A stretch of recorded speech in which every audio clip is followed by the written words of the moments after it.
رمضان المبارک میں جب درس قرآن کی اس محفل میں حاضرین کی تعداد کم ہوتی ہے تو لگتا ہے کہ رمضان کا مہینہ ہے، لوگوں کے پاس 100 طرح کے کام ہوتے ہیں، تو انشاءاللہ عید بعد جو ہے پھر سے حاضرین کی تعداد بڑھے گی اور جو پہلے والی رونق تھی وہ آ جائے گی۔ لیکن ابھی میں نے جب رجسٹر دیکھا، پچھلے ہفتے بھی حاضرین کی تعداد بہت کم تھی، تو افسوس ہوتا ہے ہمیں چاہیے کہ ایسی محفلوں میں خود بھی حاضر ہوں، اپنے دوست اپنے احباب کو بھی لے کر کے آئیں، اپنے بچوں کو بھی لے کر کے آئیں، تاکہ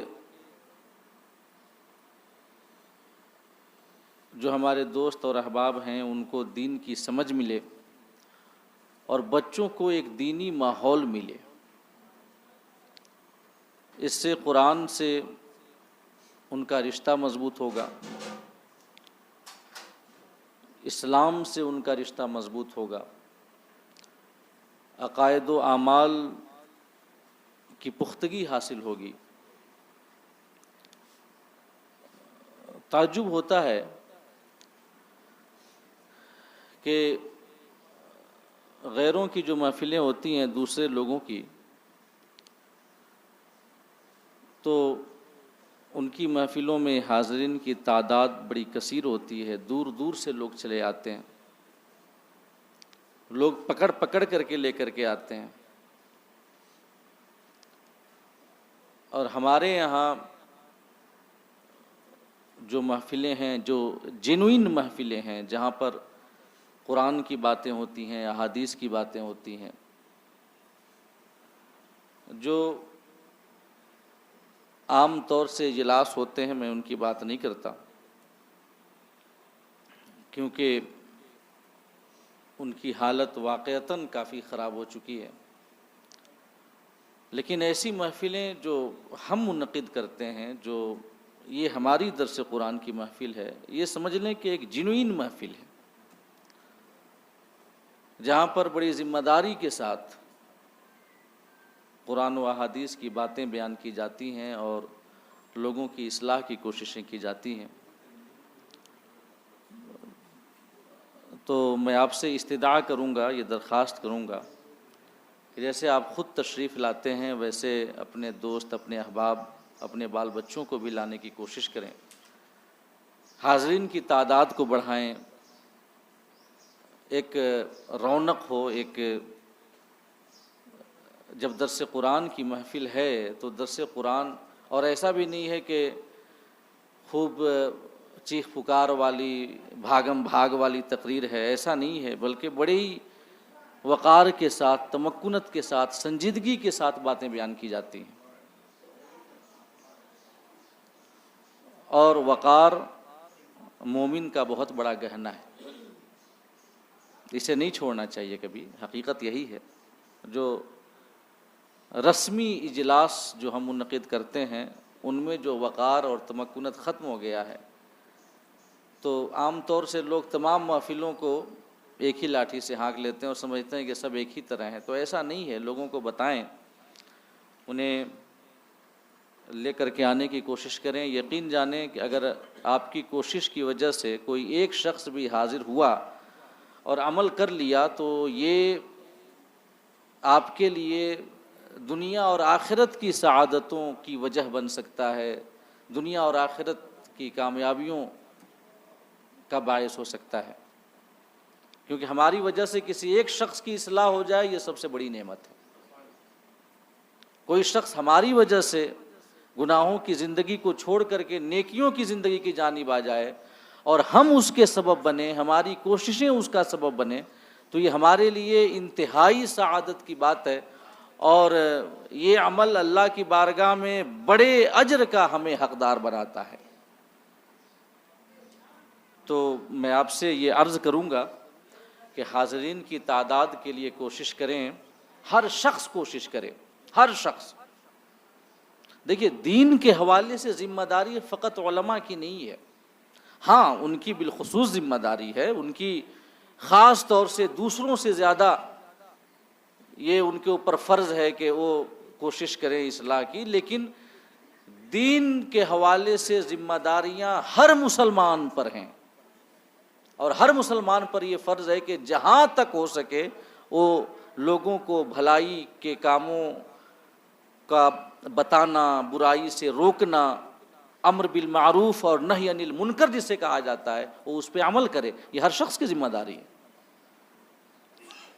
وہ آیت کریمہ قرآن مجید کی بڑی مشہور ہے، کئی بار آپ نے اس آیت کا ترجمہ، اس کی تشریح سنی ہوگی کہ اللہ پاک ارشاد فرماتا ہے کنتم خیر امت اخرجت للناس، تم جتنی امتیں اب تک ظاہر ہوئی ہیں حضرت آدم سے لے کر حضرت عیسیٰ تک، جتنی امتیں انبیاء کرام کی ظاہر ہوئی ہیں، اللہ پاک فرماتا ہے کہ ان تمام امتوں میں تم سب سے بہترین امت ہو،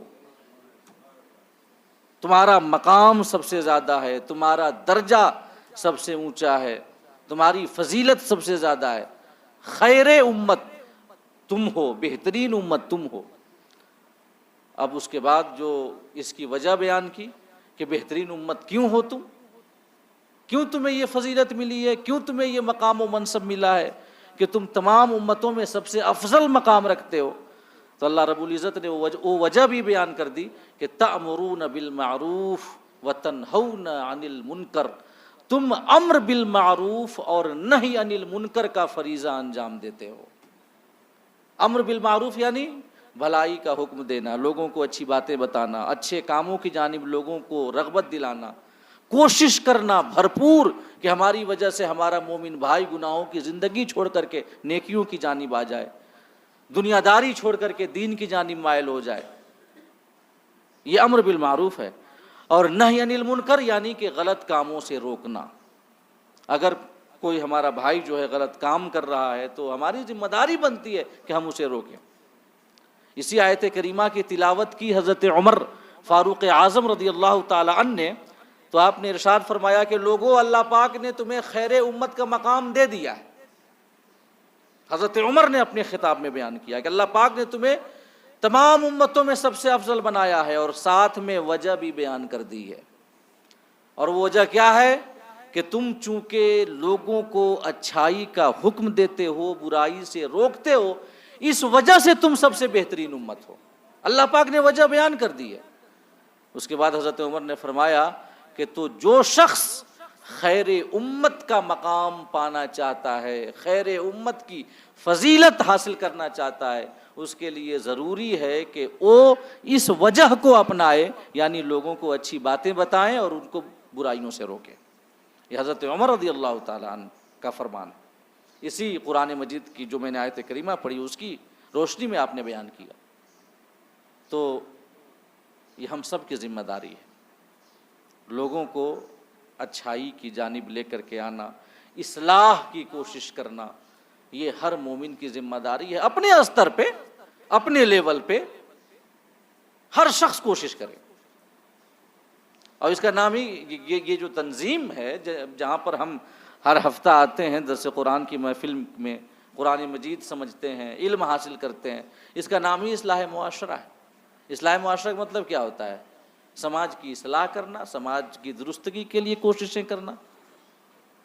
تو ہمیں چاہیے کہ ہم اپنی ذمہ داری فقط یہ نہ سمجھیں کہ ہم آ گئے، حاضر ہو گئے اور فقط ہماری ذمہ داری ختم ہو گئی، نہیں، بلکہ ہماری ذمہ داری خود عمل کرنے کے ساتھ ساتھ سماج کی اصلاح کرنا بھی ہے، لوگوں کو عمل کرنے کے لیے رغبت دلانا بھی ہے۔ سورہ عصر بڑی چھوٹی سورت ہے، الفاظ کے اعتبار سے، جملوں کے اعتبار سے کتنے سینٹنسز ہیں اس میں، لیکن امام شافعی رضی اللہ تعالیٰ عنہ کا غالباً یہ قول ہے، وہ فرماتے ہیں کہ یہ سورت الفاظ میں تو بڑی چھوٹی ہے لیکن اپنے اندر معانی کا سمندر رکھتی ہے۔ اگر کوئی شخص اور آپ نے فرمایا کہ اگر قرآن مجید میں فقط یہی ایک صورت ہوتی تو لوگوں کی ہدایت کے لیے کافی ہوتی. اس کے اندر اتنے معنی، اور اللہ کے کلام سے زیادہ معانی اور مطالب رکھنے والا کلام کوئی اور ہو بھی کیسے سکتا ہے؟ وہ اللہ ہے. اس کی شان جیسے سب سے بلند، ویسے اس کے کلام کی شان بھی سب سے زیادہ بلند. بس ہمیں چاہیے کہ اس بلند شان والے کلام سے اپنا تعلق مضبوط کریں.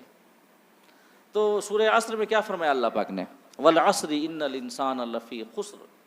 مجھ کو قسم ہے زمانے کی، اور زمانے کی ایک تفسیر یہ بیان کی گئی ہے کہ عام زمانہ، اللہ پاک زمانے کی قسم بیان کر رہا ہے، کیونکہ زمانے کے اندر کئی ایسے تغیرات ہوتے ہیں، کئی ایسے حادثات ہوتے ہیں، کئی ایسی چیزیں روز مرہ ہمارے سامنے آتی ہیں جو کہ چیخ چیخ کر کے وہ حادثات، زمانے کے واقعات زبان حال سے ہمیں کہتے ہیں کہ یہ زمانہ، یہ کائنات، یہ یونیورس اور یہاں کی ہر چیز ایسے ہی نہیں ہے، یہ ابس یہ ان کو پیدا نہیں کیا گیا ہے، بلکہ ایک حکمت کے تحت اور مقصود کے تحت بیان کیا گیا ہے کہ نہیں؟ زمانہ اور کائنات رب کی قدرت کے مظاہر ہیں. رب کی قدرت کا پتہ چلتا ہے، رب کی خالقیت کا پتہ چلتا ہے، لہٰذا اللہ پاک نے زمانے کی قسم بیان فرمائی. اور ایک تفسیر بیان کی گئی کہ آقا کریم کے زمانے کی قسم اللہ پاک نے بیان فرمائی. والعصر، محبوب تمہارے زمانے کی قسم، جس وقت میں تم حیات ظاہری کے ساتھ موجود ہو، جس وقت میں تم سانسیں لے رہے ہو، اس زمانے کی قسم. کیونکہ وہ زمانہ تمہارا زمانہ ہونے کی وجہ سے ہمارے نزدیک بڑا مقام رکھتا ہے، کیونکہ وہ تمہارا زمانہ ہے. جیسے مکہ کی قسم کھائی، لا اقسم بہذا البلد، میں شہر مکہ کی قسم بیان کرتا ہوں، اللہ فرماتا ہے. اس کے بعد وجہ بیان کی، وَأَنْتَ حِلٌّ بِهَذَا الْبَلَدِ. محبوب شہر مکہ کی یہ فضیلت کہ میں اس کی قسم بیان کر رہا ہوں اسی وجہ سے کہ یہ عام شہر نہیں ہے، یہ تیرا شہر ہے. وہ کیا بڑا پیارا شعر ہے فارسی کا، اس کا ایک مصرع ہمیں یاد آتا ہے، خوشا مقامے کے آنجا دل براست. یعنی کہ اس جگہ سے زیادہ اچھی جگہ ہو کون سکتی ہے جہاں ہمارا دلبر رہے. اس سے زیادہ اچھی جگہ کوئی اور نہیں ہو سکتی. جہاں پہ محبوب رہے وہاں کی گلیاں اگرچہ اوبر کھابڑ ہوں، سڑکیں کچی ہوں، مکانات زیادہ بہتر نہ ہوں، لیکن پھر بھی وہ محبوب کا شہر ہے، محبوب کی گلیاں ہیں، محبوب کی جگہ ہے، اس کی بات ہی الگ ہوتی ہے. تو محبوب یہ تیرا شہر ہے، یہ عام شہر نہیں ہے، یہ تیرا شہر ہے. مکہ ہے، خانہ کعبہ ہے، حتیم ہے، منی ہے، مطاف ہے، زمزم ہے، حجر اسود ہے، مقام ابراہیم میں ہوں.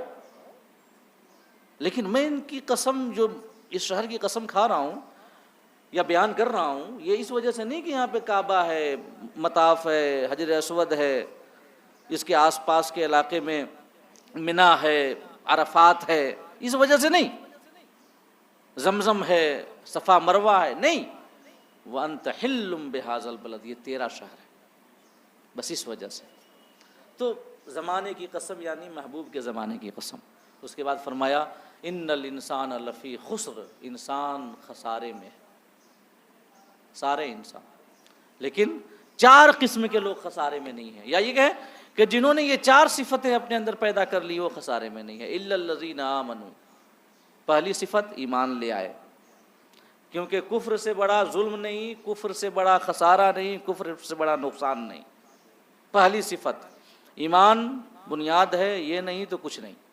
عقیدہ اصل ہے، اگر عقیدے میں کجی تو اعمال کی چاہے جتنی اونچی عمارت آپ کھڑی کر لیں، پوری عمارت ختم، کوئی فرق نہیں پڑتا. اللہ پاک فرماتا ہے کہ وَقَدِمْنَا إِلَىٰ مَا عَمِلُوا مِنْ عَمَلٍ فَجَعَلْنَاهُ هَبَاءً مَنْثُورًا، کہ یعنی کہ او کما قال اللہ تعالیٰ، کل قیامت کے روز بغیر ایمان والوں کے اعمال کی جانب ہم توجہ کریں گے، جو ڈھیر سارا عمل لے کر کے آئیں گے، نیکیاں لے کر کے آئیں گے، لیکن ان کے پاس عقیدہ نہیں ہوگا، ان کے پاس ایمان نہیں ہوگا، تو ان کے اعمال کی جانب ہم توجہ کریں گے اور ان کو ہم ہبا منصورہ کر دیں گے، ریت چھوٹے چھوٹے ذرات کی طرح بنا دیں گے. اور میں کئی بار آپ کے سامنے بیان کر چکا ہوں کہ جب دھوپ آتی ہے گھر کے اندر تو آپ دیکھیں گے کہیں ایک چھوٹا سا سوراخ رہ گیا. دیہاتوں میں جہاں پہ کھپریل مکانات ہوتے ہیں تو وہاں پہ چھوٹا موٹا سوراخ رہ جاتا ہے.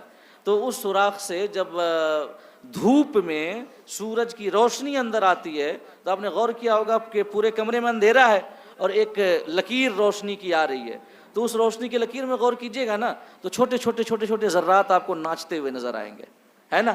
اسی کو حبا منشورہ کہا جاتا ہے۔ فرمایا اللہ پاک نے کہ کل قیامت کے روز ہم ان کے اعمال کی جانب توجہ کریں گے جن کے پاس فقط نیکیاں ہوں گی مگر ایمان نہیں ہوگا، عقیدہ نہیں ہوگا، تو ان کی تمام نیکیوں کو، ان کے تمام اعمال کو ہم انہی چھوٹے چھوٹے ذرات کی طرح بنا دیں گے اور بکھیر دیں گے، جو کہ کسی سوراخ سے آنے والی روشنی میں چھوٹے ذرات نظر آتے ہیں، اس کی طرح بنا دیں گے۔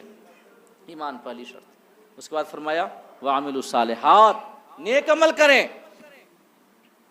خالی ایمان کافی نہیں ہے دخول اولی کے لیے۔ جنت میں داخل ہونا دو ہے، ایک ہے دخول اولی یعنی کہ سیدھے جنت میں چلے گئے، نہ تو جہنم کا منہ دیکھا نہ اس کا عذاب چکھا، کچھ نہیں، سیدھے جنت میں گئے، یہ دخول اولی۔ اور ایک ہے دخول ثانوی، مطلب پہلے گناہوں کے مطابق ہم سزا کاٹ لیں، بھوگ لیں، پھر اس کے بعد جنت میں جائیں، اس کو دخول ثانوی کہا جاتا ہے۔ تو دخول اولی کے لیے ایمان کافی نہیں ہے قانوناً، یہ ورنہ فضل اگر ہو جائے تو اللہ پاک سیدھے کر دے، ہے کہ نہیں ہے؟ سیدھے جنت میں داخل کرتے، فضل کی بات نہیں، قانوناً دخول اولی کے لیے ایمان کافی نہیں ہے، بلکہ اعمال صالحہ بھی ضروری ہیں۔ وَعَمِلُوا الصَّالِحَاتِ، اور نیک عمل کریں۔ اس کے بعد فرمایا ایمان کی بات ہو گئی، عمل صالح کی بات ہو گئی۔ عمل صالح اپنی اصلاح ہے، ایمان اپنے باطن کی اصلاح ہے، عمل صالح اپنے ظاہر کی اصلاح ہے۔ ایمان قلب کی اصلاح ہے اور اعمال صالحہ یہ اعضاء، جوارح جو ہم ظاہری کام کرتے ہیں ان کی اصلاح ہے، ظاہری سیرت کی اصلاح ہے۔ تو اپنی اصلاح تو ہو گئی مگر اتنا بھی کافی نہیں ہے۔ اس کے بعد فرمایا وَتَوَاصَوْا بِالْحَقِّ، کہ وہ لوگوں کو حق بات کی وصیت کریں، حق بات کی تلقین کریں، اچھائی کی تلقین کریں۔ وَتَوَاصَوْا بِالصَّبْرِ، اور صبر کی تلقین کریں۔ تو یہاں پر بھی دیکھیں نا، عمل کے بعد، اپنی اصلاح کے بعد دوسروں کے اصلاح کی کوشش کرنے کا بھی بیان کیا گیا ہے اس کے اندر۔ تو اصلاح معاشرہ کی جو تنظیم ہے ہم اس سے جڑے ہیں، اللہ پاک ہمیں اس کا بہترین اجر عطا فرمائے۔ حاضر ہیں، اللہ پاک ہمیں قرآن کی سعادتیں عطا فرمائے، لیکن ساتھ ہی ساتھ ہمیں چاہیے کہ یہ بھی ذمہ داری اپنی محسوس کریں کہ ہم لوگوں کو لے کر کے آنے کی کوشش کریں۔ بچہ ہے ہمارا، عقل و شعور والا ہے، 7 سال کا ہے، 7 سال عقل و شعور کی پہلی منزل ہے، اسی وجہ سے نماز پڑھنے کا حکم دے دیا گیا، اس سے پہلے نہیں دیا گیا نا۔ 7 سال میں کہا گیا کہ نماز پڑھنے کا حکم دو، اور 10 سال میں کہا گیا کہ اگر نماز نہ پڑھے تو مارو، نماز نہ پڑھے تو مارو۔ تو 7 سال کا بچہ ہے یا اس سے کم بھی ہے، لیکن اگر جیسے 6 سال کا بھی ہے لیکن ٹھیک ٹھاک عقل و شعور سمجھ ہے تو اسے لے کر کے آئیں تاکہ ایک دینی ماحول کو وہ سمجھے، وہ سمجھے دین کو۔ اگرچہ باتیں سمجھ میں نہ آئیں، ماحول تو اس کے ذہن میں راسخ ہوگا۔ جی، انگلش پڑھانے کے لیے ہم 3 سال میں بھیج دیتے ہیں ہزاروں کی فیس دے کر کے، حالانکہ ABCD کے علاوہ کچھ نہیں سیکھتا ہے۔ ہم گھر میں سکھانے چاہیں تو 1 ہفتہ میں، ہے کہ نہیں ہے؟ لیکن اس کے لیے ہزاروں کی فیس ہم کر دیتے ہیں کہ تھوڑا سا ایک اسکول میں جائے گا، تہذیب سیکھے گا، بیٹھنا اٹھنا سیکھے گا، معاشرے میں رہنے کے لائق کیا صفات ہیں وہ سیکھے گا۔ 3 سال میں ہم بھیج دیتے ہیں، حالانکہ نہیں بھیجنا چاہیے، نہیں بھیجنا چاہیے، لیکن یہ ایک ترقی کی ہوڑ اور انگلش کی ہوڑ ایسی ہے کہ لوگ اپنے بچوں کے بچپنا کو بھی برباد کیے دے رہے ہیں۔ وہ بھی ایک وجہ ہو سکتی ہے۔ تو حالانکہ نہیں، اب آپ بتائیں نا، نماز جیسی سب سے اہم چیز، نماز سے زیادہ اہم کیا ہے؟ کچھ اور ہے نماز سے زیادہ اہم؟ کچھ بھی نہیں ہے نماز سے زیادہ اہم، کچھ بھی نہیں۔ 7 سال سے پہلے حکم نہیں دیا گیا، 7 سال ہوا تب کہا گیا کہ اب اس کو نماز کا حکم دو۔ تو یہ بچوں کو تھوڑا سا معصومیت جینے دینا چاہیے، ان کا بچپنا ان کو تھوڑا سا انجوائے کرنے دینا چاہیے۔ خیر، تھوڑا سا وہ دھول میں کھیلیں، گھومیں پھریں، مضبوطی بھی آئے گی، اس کے علاوہ بھی تمام بہت سارا۔ اور یہ میں نہیں کہتا نا، یہ جو چائلڈ سائیکولوجی ہے بچوں کی جو سائیکلوجی ہے، بڑے بڑے ماہرین ہیں، جو بڑے بڑے شکشا ود جو ہیں، ایجوکیشن کے ماہرین، وہ کہتے ہیں. لیکن اب پتہ نہیں، حالات ایسے ہیں کہ ہمارا بچہ ترقی کی دوڑ میں پیچھے نہ رہ جائے. خیر، حرام بھی نہیں ہے، سمجھ رہے ہیں، ناجائز بھی نہیں ہے، حرام بھی نہیں ہے. تو میں عرض کر رہا تھا کہ جب اسکول میں، پلے اسکول میں جاتا ہے ہمارا بچہ، تو بیٹھنا اٹھنا سیکھتا ہے، تہذیب سیکھتا ہے، باتیں سیکھتا ہے. تو اگر ایسی محفلوں میں لے کے آئیں گے نا، تو کم سے کم دینی ماحول سیکھے گا، دینی ماحول سیکھے گا. تو بچوں کو بھی لے کر آنے کی ہم کوشش کریں، اور ساتھ ہی ساتھ اپنے احباب، اقربا، رشتہ داروں میں سے جو ہیں، ہم ضرور اگر وہ آ سکتے ہیں، آس پاس کے رہنے والے ہیں، تو انہیں بتائیں، تلقین کریں. ایک بار نہیں، 2 بار، 3 بار، 4 بار، ہر سنڈے کو فون کریں. ہمارے چچا مسعود چچا ہیں، ہر سنڈے کو کئی لوگوں کو فون کرتے ہیں. اللہ پاک ان کو اس کا بہترین اجر عطا فرمائے. تو اگر ہم فون کر دیں، سامنے والا نہیں بھی آیا نا، تو ہماری کوشش کا ثواب ہم کو مل گیا. آ گیا تو ثواب تو بہت بڑھ گیا، لیکن نہیں بھی آیا تو کوشش کرنے کا ثواب مل گیا. تو ہم جس دور میں جی رہے ہیں، اس دور میں نام اعمال کے لیے نیکیوں کی ویسے ہی بہت قحط ہے.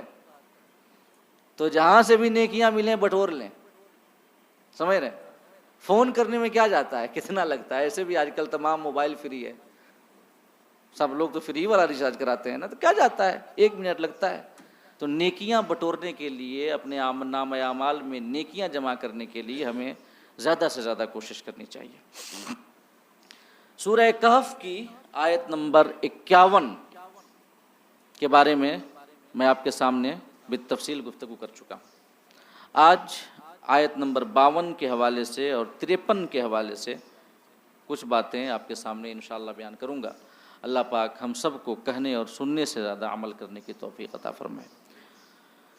سورہ کہف کی آیت نمبر 52 میں قیامت کے دن کا تذکرہ ہے، اور قیامت میں جو کفار و مشرکین کا حال ہوگا، جو انہیں حسرت بالائے حسرت اور افسوس بالائے افسوس ہوگا، اور مختلف طریقوں سے ان کی حسرت اور ان کے افسوس کو اور بڑھایا جائے گا. اسی طریقوں میں سے ایک طریقہ کا یہاں پر بیان ہے. قیامت کا دن ہم سب جانتے ہیں کہ وہ خوفناک دن ہے، دلوں کو دہلانے والا دن ہے، جس دن سورج سوا نیزے پہ ہوگا، زمین تانبے کی ہوگی، اور 50,000 سال کا وہ ایک دن ہوگا. کفار و مشرکین پر اپنی فطری رفتار سے وہ وقت گزرے گا. کفار و مشرکین پہ 50,000 سال مانے رکھتا ہے. انسانوں کو آئے ہوئے 8-9 ہزار سال ہوئے ہیں خالی. کہاں سے کہاں ہماری سویلائزیشن پہنچ گئی ہے کہ نہیں. میں ایک بات اکثر کہا کرتا ہوں کہ ایسا نہیں ہے کہ انسان 10,000 20,000 سال تک درختوں کی ٹہنیوں سے چپکا رہا، پھر اس کے بعد 50-60 ہزار سال تک غاروں میں رہا، پھر اس کے بعد 20-30 ہزار سال تک جو ہے ننگا گھومتا رہا. ایسے ہی ہم یہ نہیں کہتے، یہ تھیوریز ہیں فقط سائنسدانوں کی. فیکٹ ہمیں اسلام بتاتا ہے، اور اسلام کہتا ہے کہ پہلا انسان اللہ پاک نے اپنے دست قدرت سے پیدا کیا. پہلا انسان، ان کو نبی بنایا، پھر ان کی اولاد آگے بڑھی. یہ انسانیت کی توہین ہے کہ کہا جائے کہ 50,000 سال تک انسان کچھ نہیں جانتا تھا، کپڑا کے بارے میں نہیں جانتا تھا، کھانے کے بارے میں نہیں جانتا تھا. یہ انسانیت کی توہین ہے. یہ اللہ پاک کی بہت بڑی نعمت ہے، ایسا ہو ہی نہیں سکتا. یہ پوری سویلائزیشن جو آج یہاں تک پہنچی ہے نا، حضرت آدم کو آئے ہوئے 8,000 سال سے زیادہ نہیں ہوئے، 100-200 سال آگے پیچھے پکڑ لیں لگ بھگ میں، لیکن 8,000 سال سے زیادہ نہیں ہوئے. تو اور وہ 50,000 سال کا ایک دن ہوگا. کفار و مشرکین پہ اپنی طبعی رفتار سے گزرے گا، سمجھ لیں. اور گرمی کی اتنی شدت ہوگی، پیاس کی اتنی شدت ہوگی کہ زبان سوکھ کر کے کانٹا ہو جائے گی.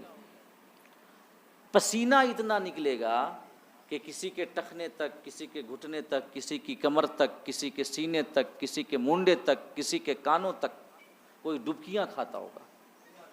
اور ہر شخص اپنے عمل کے اعتبار سے. یہ کفار و مشرکین کا حال ہے. لیکن مومنین کا کیا حال ہے، جن کو اللہ پاک اپنے عرش میں جگہ عطا فرمائے گا، عرش کا سایہ عطا فرمائے گا. ان گیسوئے آقائے کریم کے گیسوؤں کی چھاؤں جسے نصیب ہوگی ان کا کیا حال ہوگا؟ حدیث میں آیا ہے کہ مومنین پر وہ 50,000 سال کا دن ایسے گزرے گا جیسے کہ 4 رکعت فرض کی نماز نیت باندھی ختم۔ اللہ پاک رحم فرمائے اور ہمیں بھی ان لوگوں میں شامل فرمائے کہ جن پر قیامت کا دن اس رفتار سے گزرے کہ 4 رکعت فرض نماز پڑھی اور پورا معاملہ ختم۔ اور ایک اور بات آ گئی ہے تو بتا دوں، آدھا دن تو ایسے ہی گزر جائے گا، آدھا دن تو ایسے ہی گزر جائے گا، لیکن جب حساب کتاب جب شروع ہوگا تو انتہائی مختصر سے وقت میں سب کا حساب و کتاب ہو جائے گا، انتہائی مختصر سے وقت میں۔ کچھ علماء نے 4 گھنٹے تک کا قول کیا ہے، سب ختم ہو جائے گا، اور 4 گھنٹہ اس اعتبار سے وہ سمجھ لیں میں یہ 24 گھنٹہ یہاں پر ہے۔ اور ویسے بھی آئنسٹائن نے ہی غالباً کہا تھا نا کہ ٹائم اور اسپیس جو ہیں ایک دوسرے سے جو ہیں وہ ایکچول ہر جگہ نہیں ہوتے بلکہ ہر جگہ ڈیفر کرتے ہیں، ان کا الگ ہوتا ہے، ان کا معاملہ الگ ہے۔ وقت کہیں پر بڑی تیزی سے گزر رہا ہے، کہیں پر دھیرے دھیرے گزر رہا ہے۔ تو علماء نے فرمایا، کچھ نے 4 گھنٹہ، کس نے کہا 2.5 گھنٹہ۔ مولا جب 2.5 گھنٹہ میں 4 گھنٹہ میں حساب کتاب ہو جانا ہے تو 50,000 سال کا ایک دن اتنا لمبا اور آدھا دن تک انتظار؟ تو اس کا جواب حضور مفتی اعظم ہند کا ایک شعر ہے کہ فقط اتنا سبب ہے انعقاد بزم محشر کا کہ ان کی شان محبوبی دکھائی جانے والی ہے۔ وہ دن جو کہ مصائب کا دن ہوگا، خوف و دہشت کا دن ہوگا، تکلیفوں کا دن ہوگا۔ 25,000 سال کے برابر آدھا دن لوگ حساب کتاب کے انتظار میں کاٹ دیں گے، تمام پریشانیوں سے جوجھتے ہوئے، مصیبتیں برداشت کرتے ہوئے۔ تو اس وقت جب پوری انسانیت مصائب میں گھری ہوگی، اللہ پاک سب کا مصیبتوں کو ہرنے والا، تکلیفوں کو دور کرنے والا اور سب کا مسیحا بنا کر کے اپنے محبوب کو لوگوں کے سامنے پیش کر دے گا۔ اور جب سب دیکھیں گے کہ یہ ہے اصل مسیحا، تو وہی ہے مقام محمود، اگلے پچھلے سب آپ کی تعریف کرنے لگیں گے۔ عسیٰ ان یبعثک ربک مقاما محمودا، کہ محبوب ان قریب ہم آپ کو مقام محمود عطا کریں گے۔ وہی ہے جب مسیحا بنا کر کے انسانیت کے سامنے پیش کرے گا اللہ پاک، اور سب مان جائیں گے کہ ہاں یہ مسیحا ہیں، ہاں یہ مدد کرتے ہیں، سب مان جائیں گے۔ جو آج نہیں مانتے وہ بھی مان جائیں گے۔ اعلیٰ حضرت کا بڑا مشہور شعر ہے، آج لے ان کی پناہ، آج مدد مانگ ان سے، پھر نہ مانیں گے قیامت میں اگر مان گیا۔ اور اگر کیا، ضرور مان جائے گا، کیونکہ سب کچھ تو نگاہوں کے سامنے ہوگا۔ جب وہ مسیحا بن کر کے آئیں گے تو سارے سمجھ جائیں گے، ایک تو یہ کہ ہاں مختار کائنات ہیں، جو چاہو مانگ لو، ان کے پاس سب کچھ ہے۔ وہ ایک شعر ہمیں یاد آتا ہے کہ وہ کیا شعر ہے، 2 جہاں کی نعمتیں ہیں ان کے خالی ہاتھ میں، 2 جہاں کی نعمتیں ہیں ان کے خالی ہاتھ میں۔ اس کا پہلا مصرع فی الحال میرے ذہن میں نہیں آ رہا ہے۔ تو خیر، آپ مختار کائنات ہیں، سب جان جائیں گے، سب مان جائیں گے، اور پھر آپ کی تعریف کریں گے۔ اسی کو کہا جاتا ہے مقام محمود۔ تو وہ قیامت کا دن ہوگا۔ اب کفار و مشرکین پر تو قسم قسم کی مصیبتیں، قسم قسم کا عذاب۔ ایک تو جہنم چنگھاڑتا ہوگا انہیں دیکھ کر، اور وہ دیکھ کر کے وہ لگیں گے کہ اب گرے تب گرے والا معاملہ ہوگا۔ جب دور سے دیکھیں گے، سورہ فرقان کی آیت کریمہ ہے، اللہ پاک فرماتا ہے کہ اذا رأتهم من مکان بعید سمعوا لها تغیظا وزفیرا۔ جب جہنم کو دور سے دیکھیں گے تو جہنم کا غیظ و غضب میں بپھرنا اور اس کا چنگھاڑنا سب کے سب سنیں گے۔ تو دیکھ کر کے تو ان کا دل ایسے ہی دہلا جاتا ہوگا، اور وہ کہیں گے اب گرے تب گرے والا مسئلہ ہوگا۔ مگر اس حال میں ان کے افسوس کو اور بڑھانے کے لیے، ان کی حسرت کو اور زیادہ کرنے کے لیے اللہ پاک ان سے فرمائے گا۔ کیا فرمائے گا؟ سنیں۔ وَيَوْمَ يَقُولُ، یاد کرو جس دن اللہ پاک فرمائے گا کفار و مشرکین سے، نادو شرکائی الذین زعمتم، کہاں گئے تمہارے وہ معبود جن کو تم ہمارا شریک بناتے تھے؟ سمجھتے تھے کہ وہ تمہاری مدد کریں گے، سمجھتے تھے کہ ہماری بارگاہ میں تمہاری وہ شفاعت کریں گے، سمجھتے تھے کہ وہ تمہیں آج بیکنٹھ واسی بنا دیں گے، یہ جنت میں جگہ دلا دیں گے۔ کہاں گئے ہو؟ نادو شرکائی الذین زعمتم، میرے ان شریکوں کو بلا لو جو تم لوگوں نے بنایا تھا اپنے گمان سے، اپنے فاسد عقیدے کی وجہ سے، تم لوگوں نے جنہیں اپنا معبود سمجھا تھا، جنہیں اپنا خدا سمجھا تھا، جن کی بارگاہ میں تم پیشانیاں جھکاتے تھے، اپنی توہین کرتے تھے کہ ہم نے تمہیں اشرف المخلوقات بنا کر کے بھیجا، پتھروں کے سامنے جھک جاتے تھے، پیڑوں کے سامنے جھک جاتے تھے، سورج کے سامنے جھک جاتے تھے، چاند تاروں کو سجدہ کیا کرتے تھے۔ یہ جو تم اپنی توہین کیا کرتے تھے، بلاؤ انہیں، آج تمہاری مدد کریں نا، تمہارا عقیدہ تھا کہ وہ تمہاری مدد کریں گے، بلاؤ تمہاری مدد کریں۔ تو آگے فرماتا اللہ پاک فدعوہم، بلائیں گے، پکاریں گے، فلم یستجیبوا لہم، تو کوئی انہیں جواب نہیں دے گا، کوئی انہیں جواب نہیں دے گا۔ اور اولاً ہوں تب تو جواب دیں۔ افسانے پہ تو سب کچھ کھڑا ہے، اساطیر ہیں، کہانیاں ہیں، لوک گاتھائیں ہیں، ہو کوئی تب تو جواب دے، پہلی بات۔ اور دوسری بات، جو جنوں شیاطین کی پوجا کرتے ہیں تو اللہ پاک ان کو بھی جہنم میں ڈالے گا، ان کو بھی جہنم میں ڈالے گا۔ جن پتھروں کی پوجا کرتے ہیں ان پتھروں کو بھی جہنم میں ڈال دے گا، کہ تاکہ افسوس کیا ہے کہ جن پر آج بھروسہ تھا وہی آج انہی کی حالت جو ہے خراب ہوئی پڑی ہے کہ نہیں ہے؟ تو اللہ پاک فرمائے گا کہ پکارو، پکاریں گے، کوئی جواب نہیں ملے گا۔ اس کے بعد فرمایا وَجَعَلْنَا بَيْنَهُمْ مَوْبِقًا، ہم ان کے درمیان، کن کے درمیان؟ ان جھوٹے معبودوں کے درمیان اور کفار و مشرکین کے درمیان ایک ہلاکت کی جگہ بنا دیں گے۔ اور ہلاکت کی جگہ سے کیا مراد ہے؟ جہنم کو حائل کر دیں گے۔ جہنم کی ایک وادی، کچھ علماء نے فرمایا کہ موبق جہنم کی ایک وادی کا نام ہے، اور وہ جہنم کی وادی ان کے درمیان حائل ہو جائے گی، کہ یہ پوجنے والے ادھر ہیں جن کی عبادت ہو رہی تھی، ایک موبق نامی وادی ہے، موبق کا نامہ ہلاکت کی جگہ، جہنم کی وادی ہے، اور وہ دور اس کے پار پرے ان کے معبود ہیں جن کی عبادت کرتے تھے، تو یہ بیچ میں بنا دیا جائے گا۔ تو وہ نہ تو یہ جواب دیں گے، نہ ہی کوئی مدد کے لیے آ پائیں گے۔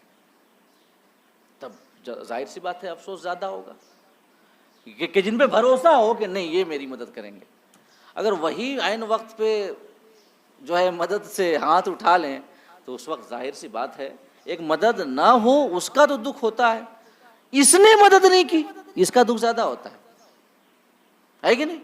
تو ان کی حسرت میں اضافہ کے لیے، ان کے افسوس میں اضافہ کے لیے اللہ رب العزت یہ فرمائے گا کہ پکارو، پکاریں گے، کوئی مدد نہیں ملے گی۔ اور جو حضرت عیسیٰ کو پوجتے ہیں، حضرت عزیر کو پوجتے ہیں، فرشتوں کو پوجتے ہیں، ہے نا؟ کتنے ہیں پوجنے والے حضرت عیسیٰ، عیسائی لوگ؟ وہ حضرت عیسیٰ پوری زندگی توحید کا درس دیتے رہے، انہی کو عبادت میں شریک بنا لیا۔ اس سے بڑا ظلم اور کیا ہو سکتا ہے کہ جس ذات نے پوری زندگی خدائے واحد کی جانب لوگوں کو بلایا، دعوت دی، ایک خدا کی پوجا کرو، ایک خدا کی عبادت کرو، آگے چل کے اسی کی ہم پوجا کرنے لگ جائے، اس سے بڑا کوئی ظلم ہے؟ تو جو حضرت عیسیٰ کی پوجا کرتے ہیں، جو حضرت عزیر کی پوجا کرتے ہیں یہودی لوگ، حضرت عزیر جو 100 سال تک کہ جن کو نیند آ گئی تھی، اللہ پاک نے لوگوں کی نگاہوں سے غائب کر دیا، وہ گزرے ایک جگہ سے تو یہ پورا ویران پڑا ہوا تھا، اور ایسا معاملہ تھا کہ چھت گری ہوئی تھی اور چھت کے اوپر دیواریں بھی گری ہوئی تھی۔ جب کسی جگہ کی ویرانی اور بربادی پر زیادہ دن گزر جائے نا تو یہ حالت آتی ہے۔ یاد رکھیے گا، پہلے کسی بھی مکان کی چھت گرتی ہے، چھت پہلے گرتی ہے اور پھر دیواریں بعد میں گرتی ہیں۔ تو اگر کوئی مکان زیادہ دنوں تک ویران رہے، کوئی ان کی مرمت کرانے والا نہ رہے، بالکل ختم، تو پہلے چھت گرے گی اور پھر ایک لمبے عرصے کے بعد دیواریں بھی گر جائیں گی چھت کے اوپر. اللہ پاک نے فرمایا او کالذی مر علی قریۃ وہی خاویۃ علی عروشها، کہ میرا وہ بندہ جو گزرا ایک گاؤں کے پاس سے، ایک جگہ کے پاس سے، کہ جہاں کی عمارتوں کی دیواریں چھتوں پر گری ہوئی تھی، مطلب کہ ان کو آباد ہوئے کافی عرصہ بیت چکا تھا. تو جب انہوں نے دیکھا تو کہا کیسے اللہ پاک اس بستی کو پھر دوبارہ آباد کرے گا، کیسے؟ تو اب ظاہر سی بات ہے، حالانکہ یہ ایسا نہیں کہ انہیں ایمان نہیں تھا، وہ تو نبی تھے، ان کا ایمان تھا، لیکن اطمینان قلب، انشراح صدر. حضرت ابراہیم نے بھی پوچھا تھا کہ مولا بتا تو کیسے مردوں کو زندہ کرتا ہے؟ حکم ہوا اولم تؤمن، تمہیں یقین نہیں ہے، ایمان نہیں ہے؟ کہا بلا، بلا کیوں نہیں مولا، یقین ہے، ولکن لیطمئن قلبی، اطمینان قلب چاہتا ہوں. خذ اربعۃ من الطیر، فرمایا 4 پرندے لے لو، ان کو ذبح کر لو، بوٹیاں بنا لو، بوٹیاں ایک دوسرے میں مکس کر دو اور الگ الگ پہاڑیوں پہ رکھ دو. مطلب 4 پرندے ہیں، ایسا نہیں ہے خالی ذبح کر کے اور ایک یہاں ایک یہاں ایک یہاں، نہیں، بلکہ بوٹیاں بنا کے بوٹیاں بھی مکس کر دو، سب پتہ نہ چلے کہ کون سے پرندے کا کون سی مطلب گوشت ہے. اور پھر اس کے بعد 4 پہاڑیوں پہ الگ الگ رکھ دو اور پکارو. حضرت ابراہیم نے ایسے ہی کیا، اور جب پکارا تو سب یہ پہلے بوٹیاں الگ الگ ہوئیں، اور جا کر کے جو جس پرندے کی بوٹی تھی جا کر کے مل گئیں، ہڈیاں ملی، پھر اس کے بعد وہ اڑتی ہوئی چلی آئیں. ہمارا فتبارک اللہ احسن الخالقین، اللہ احسن الخالقین ہے. تو کہا کہ یہ کیسے اللہ پاک اسے پھر سے دوبارہ آباد کرے گا؟ تو اللہ رب العزت نے ایسا کیا کہ 100 سال کی لمبی نیند انہیں عطا کر دی، 100 سال، اور لوگوں کی نگاہوں سے چھپا دیا، کوئی دیکھ بھی نہیں پاتا تھا. 100 سال کے بعد دوبارہ زندہ کیا. وہ سفر پہ تھے تو انہوں نے زاد راہ کے لیے کچھ کھانا پینا بھی رکھا تھا، اور گدھا بھی تھا جس پر وہ سفر کر رہے تھے. تو ایسا ہوا کہ 100 سال کے بعد جب اللہ رب العزت نے دوبارہ انہیں زندہ کیا تو پھر اس کے بعد یہ پوچھا کتنے سال رہے، مطلب کب تک سوئے رہے یہاں پر؟ تو کہا کہ یومن او بعد یوم، ایک دن یا ایک دن کا کچھ حصہ. کہا کہ نہیں، بلکہ 100 سال گزر چکے ہیں، 100 سال سے تم یہاں پر ہو. دیکھ اپنے گدھے کی جانب جس کی ہڈیاں بھی گل چکی ہیں، اور اس کے بعد دوسری جانب کھانا تھا تو فرمایا کھانے کی جانب دیکھ، لم یتسنہ، کھانے میں بدبو بھی نہیں پیدا ہوئی. جو کھانا تھا بالکل تر و تازہ تھا، اور جو گدھا تھا وہ مطلب 100 سال اپنی طبعی رفتار سے گزرے گدھے کے اوپر، اس کا کچومر نکل گیا، گوشت پوشت ہڈیاں سب ختم. اور کھانے کے اوپر 100 سال اللہ رب العزت نے اتنی تیز رفتاری کے ساتھ گزار دیے کہ اس میں بو تک نہیں آئی. سمجھ گئے؟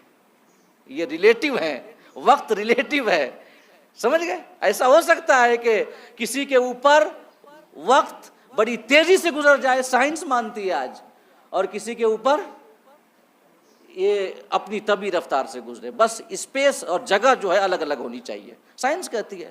اللہ پاک اس بات پہ قادر ہے کہ ایک ہی جگہ پہ 2 چیزیں ہوں، اور ایک ہی جگہ پر دونوں پر مختلف رفتار سے اللہ پاک وقت گزار دے. قادر ہے اس بات پر، ان اللہ علی کل شیء قدیر. 100 سال کی طبعی رفتار سے گزرا، گدھے کے اوپر گزرے 100 سال، سب کچھ ختم ہو گیا، کھانا تر و تازہ رہا. فرمایا کہ گدھے کو دیکھو وہ بالکل ختم ہے، کھانے کو دیکھو بو بھی نہیں پیدا ہوئی، اور اس کے بعد دیکھو ہم گدھے کو کیسے زندہ کرتے ہیں. تو پہلے جو ہے کیا ہوا کہ گدھے کی ہڈیاں جو تھیں جو سب سڑ گل گئی تھیں، تو اللہ پاک نے ہڈیوں کو بنایا الگ الگ، پھر وہ ہڈیاں ایک دوسرے سے جڑی جا کر کے بالکل، اور جڑنے کے بعد جب ہڈیاں جڑ گئیں اور وہ جو گدھے کا ہڈیوں کا ڈھانچہ جب تیار ہو گیا، تب اللہ رب العزت نے اس کے اوپر گوشت چڑھا دیا. گوشت چڑھانے کے بعد پھر جلد تیار کر دی، پھر اس کے بعد بال اگ گئے اس کے اوپر، اور گدھا زندہ ہو کر کھڑا ہو گیا. تو اللہ پاک نے، اور یہ اللہ رب العزت اپنے خاص بندوں کے اوپر یہ احسانات فرماتا ہے کہ انہیں اپنی قدرت دکھاتا ہے کہ اطمینان قلب میں مزید پختگی آئے، انشراح صدر میں مزید پختگی آئے. ہے کہ نہیں ہے؟ تو حضرت عزیر کو پوجتے ہیں یہودی لوگ، تو حضرت عیسیٰ کو پوجنے والے بھی ہیں، حضرت عزیر کو بھی پوجنے والے ہیں، اور کچھ فرشتوں کو بھی پوجنے والے ہیں. ان کے ساتھ کیا ہوگا؟ تو یہ ہے کہ یہ بھی جواب نہیں دیں گے. اور وجعلنا بینہم موبقہ جو ہے کہ ان کے درمیان ہم ہلاکت کی جگہ بنا دیں گے. تو اس سے مراد یہ ہوگی اس وقت کہ کفار و مشرکین جو عیسائی ہیں، یہودی ہیں، جو ان کی پوجا کرتے ہیں، حضرت عیسیٰ کی، حضرت عزیر وغیرہ کی، جو ان کی پوجا کرتے ہیں، تو ان عیسائیوں اور یہودیوں کے بیچ اور ان کے بیچ اللہ رب العزت ایک ہلاکت کی جگہ رکھ دے گا. اور وہ ہلاکت کی جگہ کیا ہے کہ یہ تو جہنم کے سب سے نچلے طبقے میں ہوں گے. جو عیسائی یہودی ہیں، جو اللہ کے ساتھ شریک کرتے ہیں عبادت میں، وہ جہنم سے نچلے طبقے میں ہوں گے. اور حضرت عیسیٰ اور عزیر جہنم کے سب سے اونچے طبقے میں ہوں گے، کیونکہ وہ انبیاء ہیں. تو سب سے اونچے طبقے میں، یہ سب سے نچلے طبقے میں، اور بیچ میں ہلاکت کی جگہ وہ جہنم. اللہ پاک فرماتا ہے یہ بھی جواب نہیں دیں گے. تو اس سے ان کے افسوس میں اور ان کی حسرت میں اور اضافہ ہوگا. اس کے بعد فرمایا وَرَأَى الْمُجْرِمُونَ النَّارَ فَظَنُّوا أَنَّهُمْ مُوَاقِعُوهَا وَلَمْ يَجِدُوا عَنْهَا مَصْرِفًا. کہ جو مجرم لوگ ہیں، کفار و مشرکین، یہ جہنم کو دیکھیں گے. فَظَنُّوا تو جان لیں گے. ظن کا معنی تو گمان ہوتا ہے، گمان کرنا، لیکن یہاں پر جاننے کے معنی میں ہے، یقین کے معنی میں ہے کہ وہ یقین سے یہ جان لیں گے کہ وہ اس جہنم میں گرنے والے ہیں. یقین سے کیسے جان لیں گے؟ کہ وہ دیکھتے ہوں گے ایک تو جہنم ان کی جانب لپکے گا اپنے پورے غیظ و غضب کے ساتھ، اپنی حرارت کی شدت کے ساتھ. ایک تو ان کی جانب لپکے گا تو لوگوں کو گرتے ہوئے دیکھیں گے، اور ساتھ ہی ساتھ یہ بھی دیکھیں گے جو کہ بھاگنے والے ہوں گے، فرشتے پکڑ پکڑ کر کے اس میں ڈالتے ہوں گے جو بھاگ رہے ہوں گے. تو انہیں یقین ہو جائے گا کہ ہم اس جہنم میں گرنے والے ہیں. تو فرمایا فَظَنُّوا أَنَّهُمْ مُوَاقِعُوهَا، انہیں یقین ہو جائے گا، وہ جان جائیں گے یقین سے کہ وہ اس میں گرنے والے ہیں. وَلَمْ يَجِدُوا عَنْهَا مَصْرِفًا، اور وہ جہنم سے چھٹکارے کی اور نجات کی کوئی جگہ نہیں پائیں گے. کوئی جگہ مطلب کوئی بھاگنے کی بھی جگہ نہیں ہوگی، کیونکہ زمین اس روز بالکل ایک دم مسطح ہوگی. زمین بالکل ایسے فلیٹ ہوگی بالکل نا، کہ اگر دور کہیں پر ایک چھوٹی سی بھی جگہ ہوگی تو ایک کونے سے بھی دیکھیں اور دوسرے کونے میں وہ چھوٹی سی چیز ہو تو وہ نظر آئے گی. اور معاملہ کیا ہوگا کہ چاروں جانب سے فرشتے گھیرے ہوئے ہوں گے، چاروں جانب سے فرشتے گھیرے ہوئے ہوں گے. اور پھر جب فرشتوں نے گھیر کے رکھا ہوگا تو وہ جہنم سے بچ کر جائیں گے بھی تو کہاں جائیں گے، کہاں جائیں گے؟ تو فرمایا کہ وَلَمْ يَجِدُوا عَنْهَا مَصْرِفًا، کہ وہ جہنم سے نجات کی کوئی جگہ نہیں پائیں گے اور اس میں پھینک دیے جائیں گے. اس کے بعد فرمایا آیت نمبر 54 میں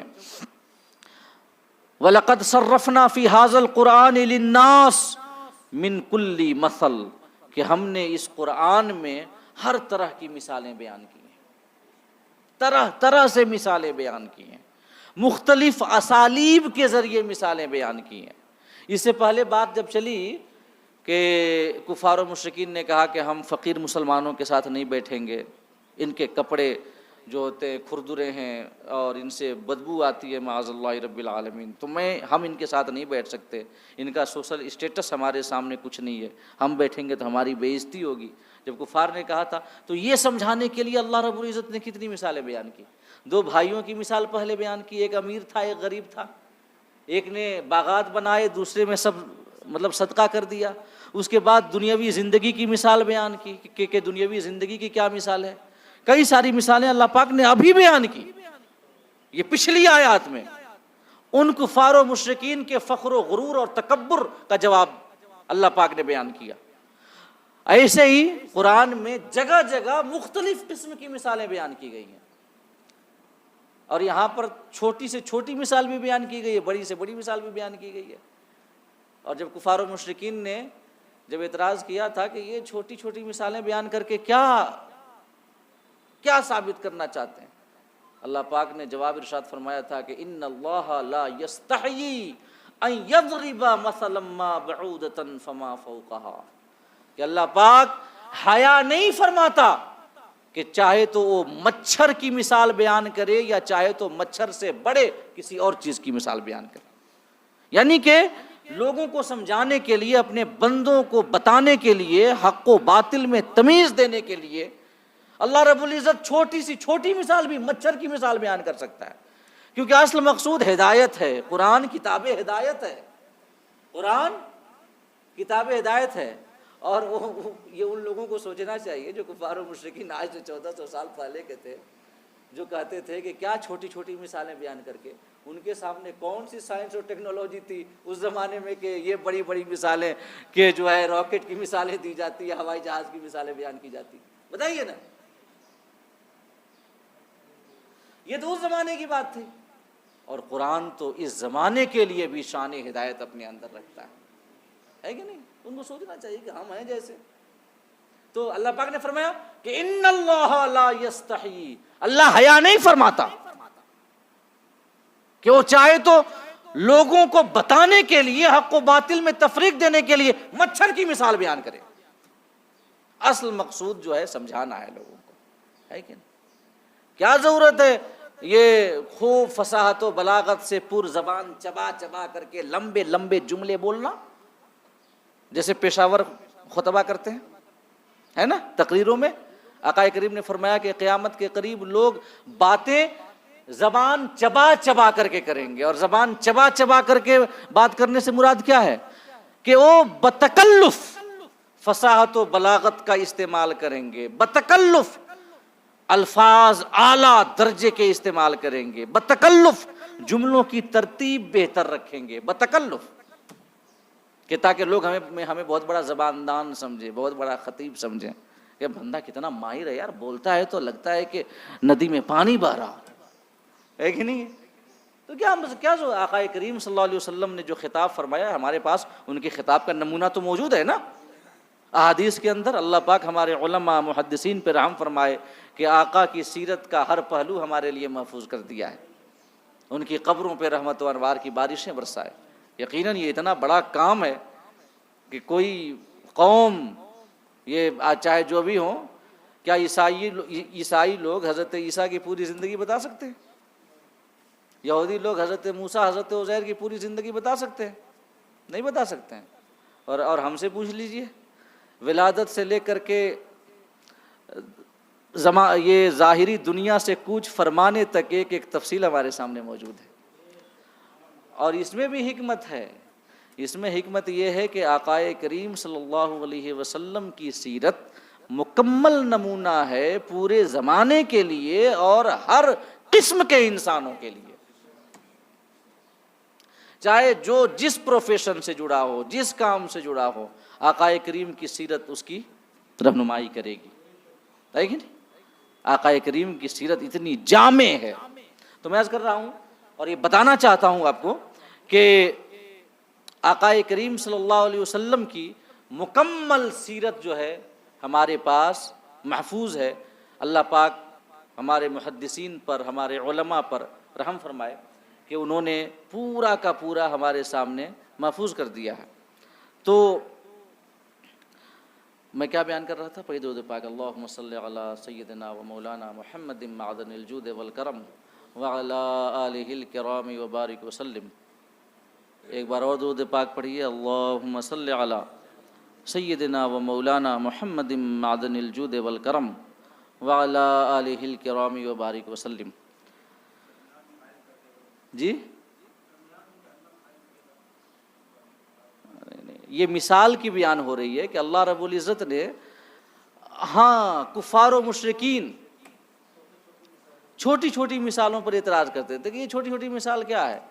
اللہ رب العزت نے فرمایا کہ ہم چاہیں تو مچھر کی مثال بیان کریں، کیونکہ ہمارا مقصود کیا ہے؟ سمجھانا ہے۔ بات یہ چل رہی تھی کہ آقا کا خطاب کیسا ہوتا تھا، آقا کا خطاب، نمونے موجود ہیں ہمارے پاس۔ دیکھیں آقا کریم جن جملوں کا استعمال کرتے تھے اپنے خطاب میں، چھوٹے چھوٹے جملے، عام فہم جملے، چھوٹے چھوٹے جملے، لیکن وہ چھوٹے چھوٹے جملے اپنے اندر معانی کا سمندر رکھتے تھے۔ جوامع الکلم، آقا کریم نے فرمایا کہ اوتیت بجوامع الکلم، اللہ پاک نے مجھے جوامع الکلم عطا فرمائے ہیں، مطلب کہ چھوٹی بات، الفاظ کم اور معانی زیادہ۔ تو یہ جو خطبہ، یہ جو چبا چبا کر کے اپنی فصاحت و بلاغت اور زبان دانی کا ایک ڈھنڈورا پیٹتے ہیں، یہ قیامت کی نشانی ہے در حقیقت، اصل مقصود سمجھانا ہے، اور سمجھانے کے لیے عام فہم لہجہ رکھا جائے، عام فہم الفاظ رکھے جائیں، زیادہ فصاحت و بلاغت کی جانب توجہ نہ کی جائے تو یہ گفتگو زیادہ اثر کرتی ہے، ورنہ یہ کیا ہے کہ خوب لمبی لمبی چھوڑتے رہیں اور سامنے والوں کو سمجھ نہ آئے، کیا فائدہ ہے ایسی گفتگو کا؟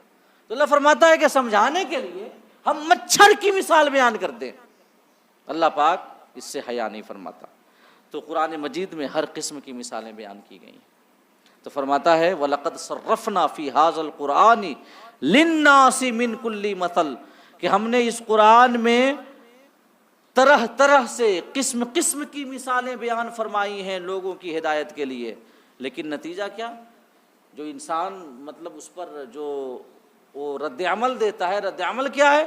فرمایا وَكَانَ الْإِنسَانُ أَكْثَرَ شَيْءٍ جَدَلًا، کہ انسان ہر چیز سے زیادہ جھگڑالو ہے، ہر چیز سے زیادہ مطلب کٹ حجتی کرنے والا ہے۔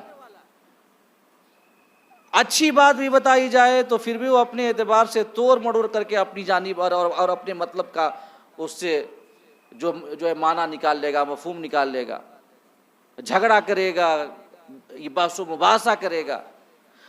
اللہ پاک فرمانا چاہتا ہے کہ مثالیں دے کر کے ہم سمجھاتے ہیں ان کی ہدایت کے لیے، اور یہ اس پر اعتراضات کرتے ہیں۔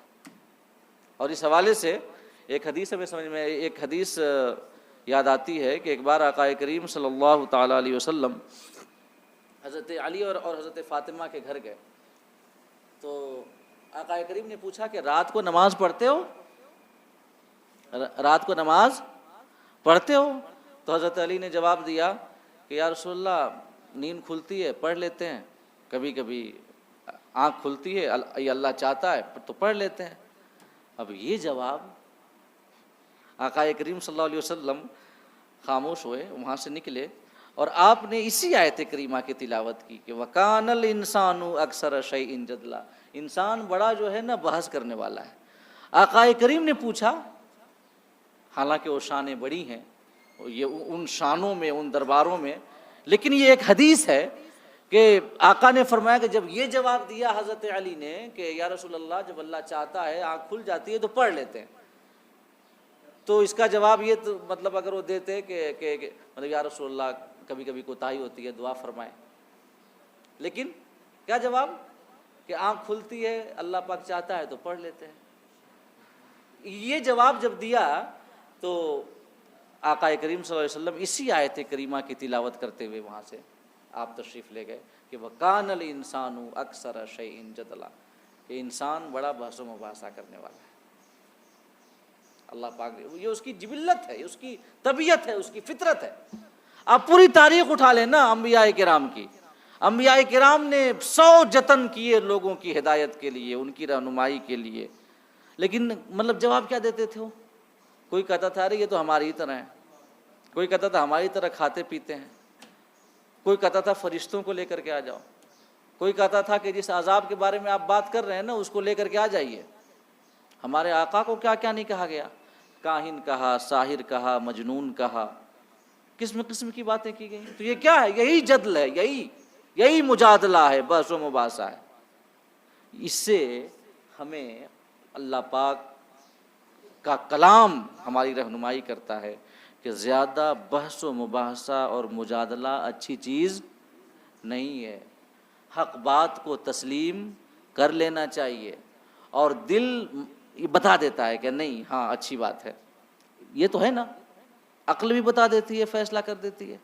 تو بحث و مباحثہ نہیں کرنی چاہیے اپنی جیت کے لیے، اپنی بات کو مضبوط رکھنے کے لیے، اپنی بحث کو آگے بڑھانے کے لیے کہ بس کٹ حجتی پہ کٹ حجتی کیے جا رہے ہیں۔ اسلام ہم سے یہ نہیں چاہتا، اسلام یہ تقاضا کرتا ہے کہ ہم بحث و مباحثہ سے دور رہیں۔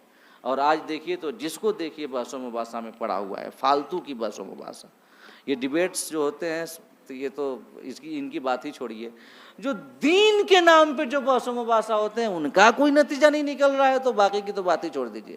آئے دن مناظرے کے اسٹیج سج رہے ہیں، کتنے لوگوں کو بنا لیا تم نے بھائی؟ یہ مناظراتی کلچر سے کس کو فائدہ تم نے کر لیا؟ کیا فائدہ ہوا؟ اور ہاں یہ مناظرہ ہوا دیوبندی وہابی سنی وغیرہ کے درمیان، اور اس کے بعد جب یہ ختم ہوا نا تو ہر فریق اپنی اپنی فتح کا جشن منانے لگ گیا، جیت گئے جیت گئے جیت گئے۔ ابے کون جیتا؟ ایک ہی جیت سکتا ہے نا، ہے کہ نہیں ہے؟ یہ حال ہے۔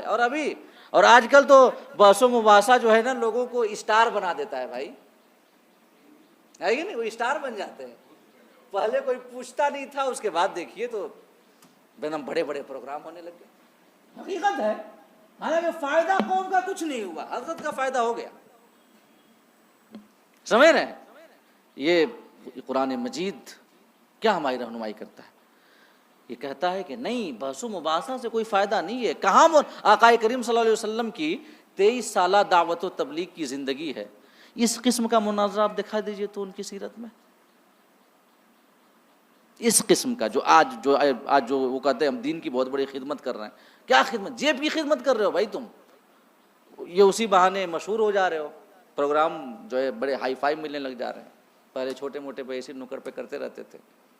ٹھیک، ہمارے واقف بھائی کہاں گئے؟ جب بھی کوئی مسئلہ ہوتا ہے نا تو ہم کو کہتے ہیں نا کہ آپ یوٹیوب پر بول دیجئے، ہم نہیں بولیں گے، ہم درس قرآن دیتے ہیں وہ والی یوٹیوب پہ ہے، لیکن اور کوئی مسئلہ ہوتا ہے نا بولتے ہیں نا کہ ہم مطلب موبائل لے کر کے چالو ہو جائیں گے، بول دیجئے بول دیجئے۔ کہاں آ بھی گئے واقف بھائی، کیا فائدہ؟ دین کی باتیں بتائیے نا لوگوں کو، قرآن بتائیے نا، اچھی باتیں سکھائیے نا۔ یہ مناظرانہ کلچر ہمیں دیتا کیا ہے؟ یہ بحث و مباحثہ سے ہمیں ملتا کیا ہے؟ قوم کا کیا سوائے نقصان کا؟ اور سب سے بڑی بات تو یہ ہے نا کہ ہم جس کنٹری میں رہ رہے ہیں، جس سیٹ اپ یہاں پہ ڈیموکریٹک سیٹ اپ ہے، تو یہاں پر اتحاد اور یونٹی کی بڑی ضرورت ہے، خاص کر آج کے زمانے میں۔ مناظرہ دلوں کو دور کرتا ہے، مناظرہ فاصلے بڑھاتا ہے، مناظرہ آپس میں دشمنیاں نفرت اور زیادہ کرتا ہے، سمجھ رہے؟ تو اس سے اتحاد یا یونٹی نہیں ہوتی، بلکہ اور زیادہ افتراق اور انتشار ہوتا ہے، کوئی فائدہ بھی نہیں ہوتا۔ اگر کسی مناظرے حال میں بیٹھے ہوئے سارے لوگ سنی ہو جائیں جیتنے کے بعد، تب تو ٹھیک ہے بھائی، چلو ایک فائدہ ہوا۔ کچھ ہوا نہیں، تم الگ ڈنکا بجا رہے ہو، الگ ڈنکا بجا، کیا فائدہ ہے ایسی بحث و مباحثہ اور ایسے مناظرہ کا؟ ہے کہ نہیں ہے؟ آج کا دور ہمیں بتاتا ہے کہ ہم جس دور میں جی رہے ہیں، جس کنٹری میں جی رہے ہیں، جس ماحول میں جی رہے ہیں، جو حالات ہیں ہمارے پاس، تو چاہیے کہ محبتیں بڑھائیں، لوگوں سے اتحاد کی باتیں کریں، ایک پلیٹ فارم پہ جمع ہوں۔ ابھی میں نے سوشل میڈیا پہ ایک نیوز دیکھی، جو جین لوگ ہیں ان کا ایک مندر ٹوٹا ہے، دیکھیے پورا جام ہو گیا ہے، پروٹیسٹ پہ پروٹیسٹ چل رہا ہے، اور ان کے اوپر کوئی یہ بھی نہیں ہوگا، دو قسم کا انڈیا ہے کہ نہیں ہے؟ تو یہ دیکھیں آپ، اور ہمارے یہاں کوئی اتحاد نہیں ہے، ایک مولانا صاحب بلائیں گے تو 10 مولانا صاحب کہیں گے نہیں وہ اپنی سیاست چمکا رہے ہیں۔ میں مطلب عالم جو اچھے عالم ہیں ان کی بات نہیں کرتا، جو اس قسم کے لوگ ہیں میں ان کی بات کرتا ہوں۔ تو یہ مناظرانہ کلچر اسلام بھی اس کی ترغیب نہیں دیتا اور حوصلہ افزائی نہیں کرتا ہے۔ وَكَانَ الْإِنسَانُ أَكْثَرَ شَيْءٍ جَدَلًا، یہاں پہ مدح کی گئی ہے کہ مذمت کی گئی ہے؟ بتائیں آپ۔ یہ جو انداز بیان ہے وَكَانَ الْإِنسَانُ أَكْثَرَ شَيْءٍ جَدَلًا، انسان بڑا جھگڑالو مطلب مجادلہ کرنے والا ہے، یہ انداز بیان، یہ جو مقام ہے مذمت کا مقام ہے، مدح کا مقام نہیں ہے۔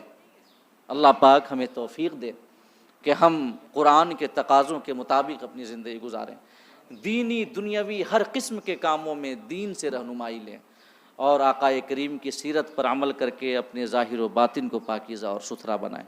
آمین۔ وآخر دعوانا ان الحمد للہ رب العالمین۔